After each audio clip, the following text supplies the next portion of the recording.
Hey everybody, Melissa from Melissa vs. Fibromyalgia here. I want to share with you today the 5 kind of quantum leaps in my health journey. So I have gone from moderate fibromyalgia, mild ME/CFS and burnout to now mostly mild symptoms. And it's not been a straightforward journey, but overall in the last 12 years we've definitely gone in the right direction. So I guess if we're heading towards wellness, it's been really like this. If you're taking a far back view, obviously if you're taking a close-up view, it's very, because a lot has happened. But I am in the process of writing a new book. I think it'll be a while away because, as you may have noticed, my blog and my books have all had the title Fibromyalgia in them, because for a long time that's all I knew I had. But in the last few years we've realized that I actually had ME/CFS. It came after a bad illness at university when I was 21, and I was diagnosed in 2014, but I wasn't told at the time. Big story there, but anyway, you can look back.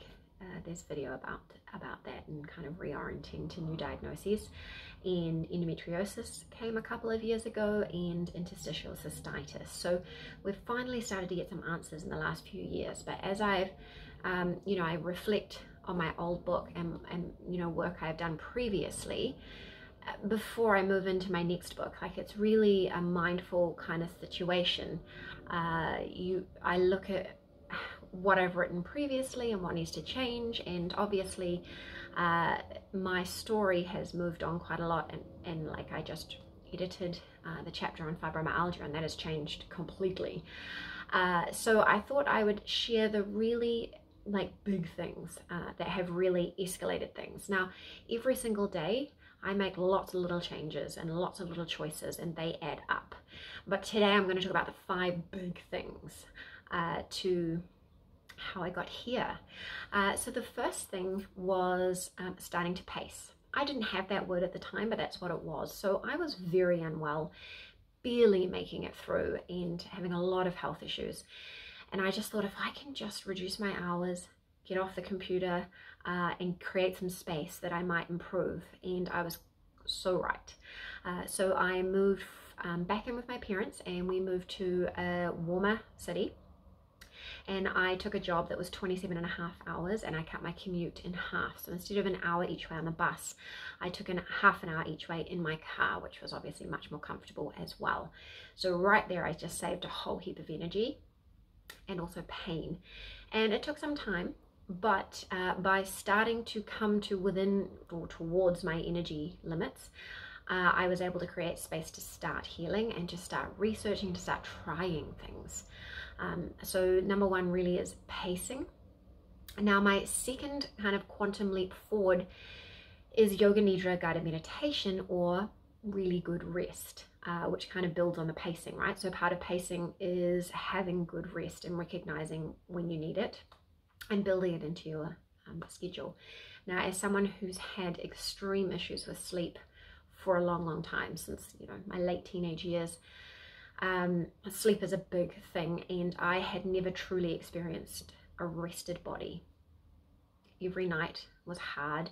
I had a lot of pain. I never felt comfortable. I had a lot of sensation at all times. And the first time I tried yoga nidra, I felt relaxed. Like for the first time ever, I felt a relaxed feeling in my body. I didn't have all the things yelling at me. It was truly the most, I can still vividly remember it now. And still now, every single day I do yoga nidra. That full stop rest break has trained my parasympathetic nervous system, my rest and digest mode. So I'm able to come back into that mode a bit more easily. And it just gives me that profound rest. So not only does it make my pacing excellent by giving me an actual good rest break, but it counteracts that kind of poor sleep. And has really helped on a wider level, like a really holistic level. So that's number 2. Number 3 then was low-dose naltrexone. I started that 7 years ago now, and whoa, that changed everything. Not like that. It took a good 6 months to find my ideal dose and for my body to do some things. but it has made a difference. That's where I started to notice I was getting a little bit of deep sleep and quality sleep where I hadn't ever had before. And it's increased my resilience. It has really made a difference, and I've got a recent video on my 7-year update of using low dose naltrexone. So that's number 1, pacing, number 2, yoga nidra, number 3, low dose naltrexone, and my 4th quantum shift was quetiapine. It's not really about the quetiapine, it's more about the fact that I finally figured out sleep.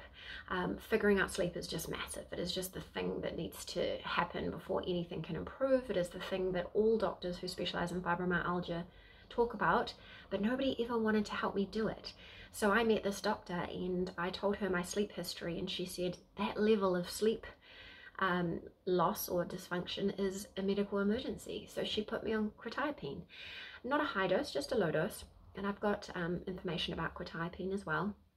But I finally can go to sleep and stay asleep and get quality sleep. It's not perfect. So the last 30 days, my averages haven't looked so great, but often I'm getting into the normal zone for deep and REM sleep, depending what's going on. So that really helped. Like, I had all the sleep hygiene you can think of. I did, you know, the pacing, the yoga nidra, all that kind of thing. But that quetiapine really put it to the next level. And the 5th is from 2023. Really, a lot happened. Like, we could call 2023 the 5th, but I can isolate it to a few things, and it's really taking care of perpetuating factors and pain and helping the nervous system to calm down. So the first part is the operation to have the hysterectomy and endometriosis excision, so taking away a massive source of pain and fatigue and just struggle for my body. I mean, before that operation I was barely coping. It was awful, and they didn't even realize that it was endometriosis. Like, I have a huge history of going back to them. My periods are so painful and so heavy, and they're just like, oh well, some people get heavy periods, or oh, people with fibromyalgia do. We figured that out, and that operation, while it put me back for 6 months and had its own things, changed the game, because you can't get your nervous system into a state of calm when you have massive things pelting it. And the next part of that was learning to manage pain better. So I made a good pain management plan, and if this, then that plan. So I said, when my pain is getting to a 4 out of 10, I'm going to take my paracetamol. If it gets to 5, I'm taking the ibuprofen. If it gets to 6, I'm taking the muscle relaxant. And it's the first time I ever did that in my whole journey. And the paradox is that I take less medicine, obviously because I'm on the upward trajectory anyway, but by heading off the pain, it's much easier to treat the pain and it takes less work. I also started the chiropractor, and again, the chiropractor is helping to remove some issues. I had some real issues in my neck, which, I mean, I've got a history of just trouble with my neck. It interfered with my life 24/7, all day, all night. It really limited me. And that's because there was some real tension going on at the very top of my spine. So she has been working on that with me. We are in the second set of 12 week. I've had to have a really quite intensive set of treatment, but it's been really exciting, and I can't wait to update about that, because it's been just amazing. And the other thing at the same time is that she's been helping me keep my sacroiliac joints and pelvis in place, because again, that additional pain, so it's not fibro pain, it's just additional stuff that's going on, but it's not ever going to help the fibromyalgia calm down, because it's pelting the nervous system. You know, like last year, my sacroiliac joints were really badly out of place after my operation, because when I was unconscious, they obviously moved me in a way that put it out, and that was more painful to me than my surgery points. And the inflammation obviously caused by that. I mean, I was in so much pain I could barely sit down, and then I went to the chiropractor, and after a few treatments it was better. It does keep going out, but it's getting like, it's holding better and better, and I'm learning to adapt my movements better and better, and I'm feeling stronger.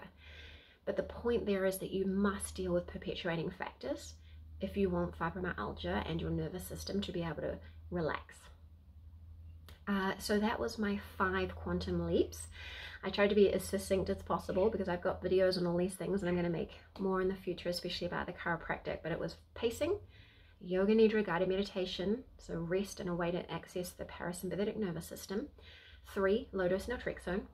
4, quetiapine and finally getting some good sleep. And 5, dealing with perpetuating factors and other things going on and stopping people from throwing everything into the fibromyalgia basket. So those are the 5 things that made a difference for me. I hope that you are learning them earlier in your journey so that you don't have to wait, like me, 20 years. All these things could have been helped sooner. It really could if the information had been there. So that's why I'm sharing this with you. Let me know if you have any questions, if you want any more details about any of the 5 things. Share your quantum leaps as well in the comments below, and I'll catch you again soon.